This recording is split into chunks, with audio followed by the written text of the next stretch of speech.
Exactly.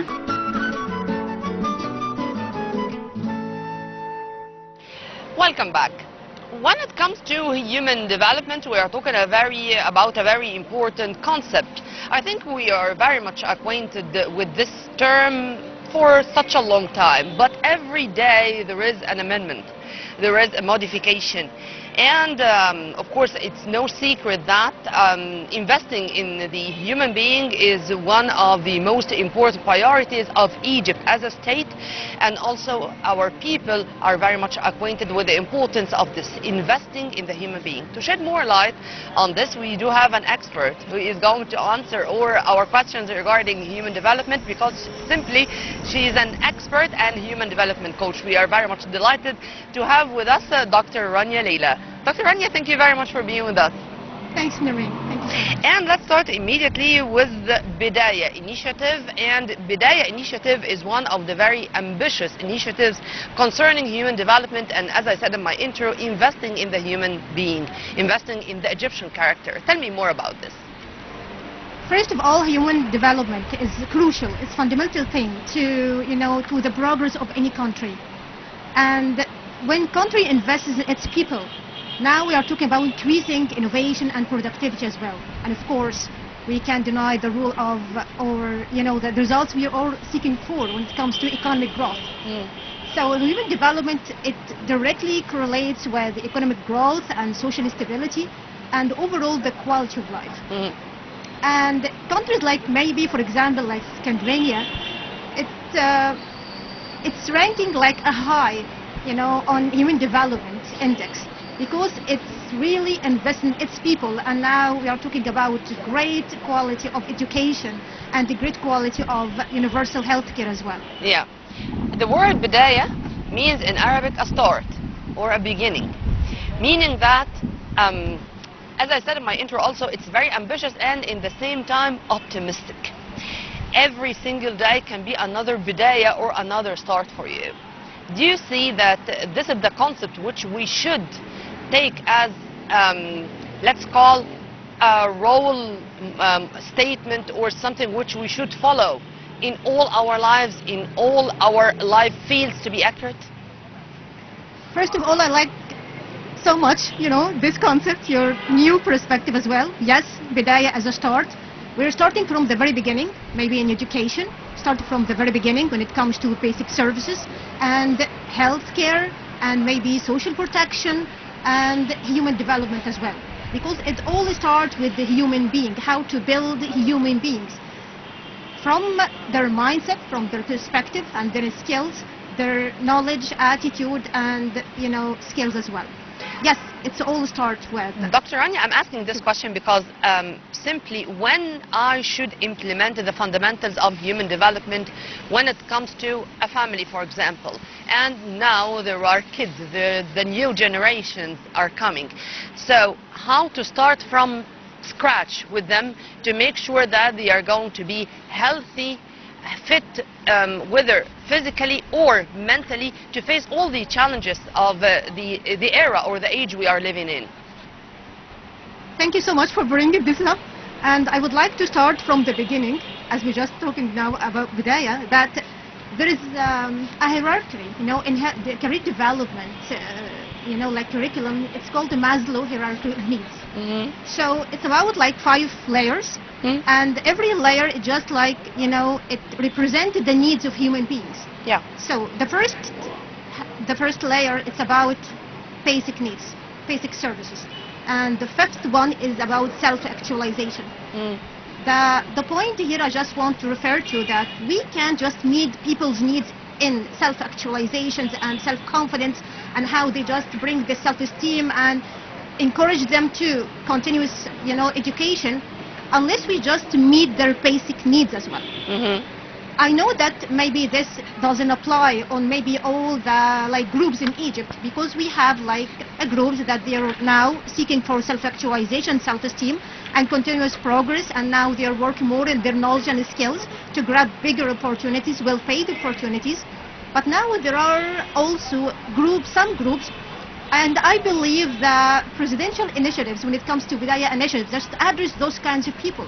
So we have to start with their basic needs: clean water, education, healthcare, their social protection, and try to engage them, engage their community as well in decision-making processes so that they can contribute in the democracy, maybe Yeah. operation or something. But tell you what, um, when it comes to women, for example, I feel that the sense of awareness, whether it's political awareness, social awareness, it's there. It's embedded in our character as an Egyptian woman. I don't know if this is going to be considered as I'm a fanatic when it comes to Egyptian women or no, but I am. When you see the electoral processes, for example, we have been through, whether parliamentary, presidential, you would find the queues in front of the polling stations are women are having the lion's share, taking into consideration that their political awareness is what is driving them to do so. First, do you believe in the political awareness, and awareness in general the Egyptian woman is enjoying? Number two, how to increase that and how to promote this sense in the new generations? Of course, I agree on your first point. Yes, they need this political awareness, and it's going on. It's like a going on process, but we need just like to expand the experience or expand the process to just reach maybe marginalized groups or something to increase their awareness as well. And when it comes in general about awareness, yes, it's there, but we need more work on this, more programs, more maybe like entrepreneurships, like trainings or workshops, increase the awareness, self-awareness, organizational awareness, maybe community awareness, the whole awareness, because it's just divided to some specific parts. So just maybe dealing with a thing at a time will give us this kind of results we need, and then we will move to the second one. Yeah. And of course, we have to pay attention to the needs, the specific needs of every and each community, because every and each community and group has its specific needs and cultural dynamics and maybe customs and all these things. We need to put this in consideration while we're just trying to bring this kind of whole awareness, or just start with some initiatives and some processes as well. I'm very much aware, and what really worries me even as a mom before being anything else is the schools, the students, the pupils, to be accurate. Those youngsters who are going to form our future and to lead this country in the very near future, by the way.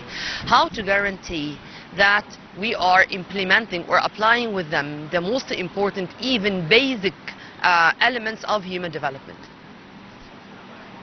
Make them access to high quality education. And I didn't mean by that when it comes to like primary or secondary education. I just mean by that higher education and vocational training.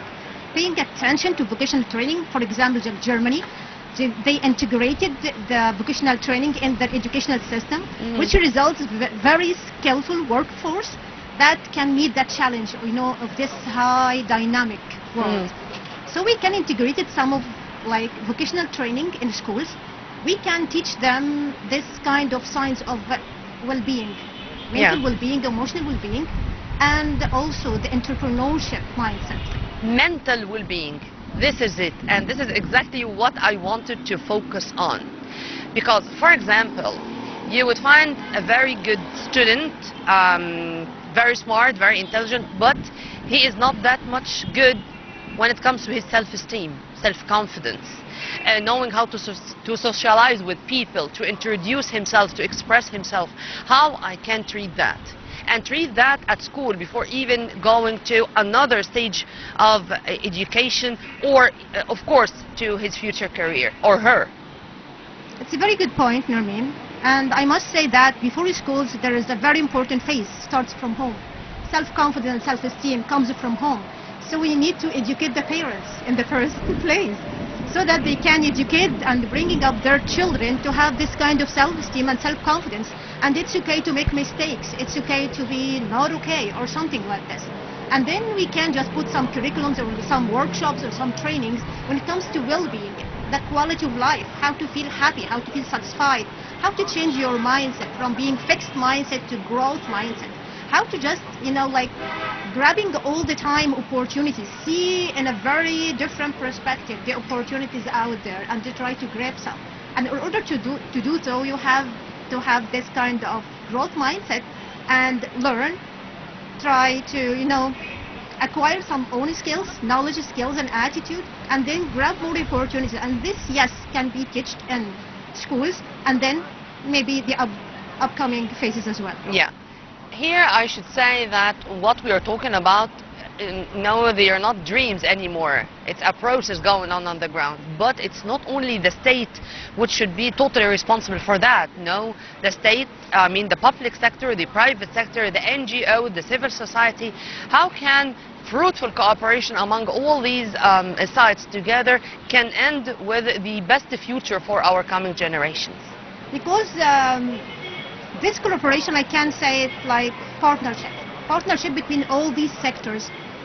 It contains like a pool of resources, many resources. We have here like public sector when it comes to like regulatory policies or funding activities. We have the other like sources for private sector when it comes to the workforce and the skills and maybe financial support as well. NGOs with their people on the ground. All these like kind of resources, tremendous number of resources, we can then like making or just putting some curriculums, like investing in our people, investing in our students to become more resilient, to become more like care about well-being, being emotionally stable, and being resilient enough to contribute in their societies and even like facing the whole challenges of yes. Dr. Rania, one final question, because you are dealing all the time with the youth, you are dealing all the time with our young men and women. What are the most important characteristics they have? What are their points of strength and points of weakness which we should work on? When it comes to youth, I can see and I can feel that they are very ambitious. They have a vision, they want to implement it, but in the same exact time maybe they don't know how to do it on the ground, like the skills. As you just know that there are technical skills, behavioral skills, and these are calling competencies. So they know they want to do it, but the know-hows. That's why the trainings and workshops that maybe we can deliver to them, it's just like raising their awareness and make them acquire new skills. And of course after this, the trial and error. So I will do this, maybe it's not gonna be a right trail, for example, but after this I will do it again, I will repeat it until I just reach my success. So ambitious, they want to do something to themselves and to their families, communities, and their state as well, but maybe short-handed, maybe financial issues, maybe the lack of resources. These are kind of challenges that they don't have. And also like misconceptions.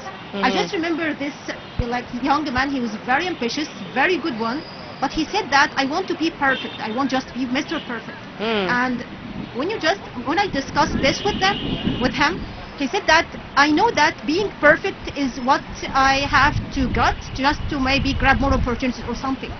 So now you need to go back and work on the mindset. No one is perfect, yes, and you have the freedom to just doing some trial to do to make mistakes as much as you can, and then learn how to do the right thing. Well, we hope that tomorrow is going to be brighter and going to be better with the efforts exerted by experts like you and with the ambitious youth we have. And I do trust that we do have such wonderful youth who can shoulder this responsibility. Thank you so much. Thank you very much. You're welcome. Thank you. Right after the short break, I'm going to be back with more, so stay tuned.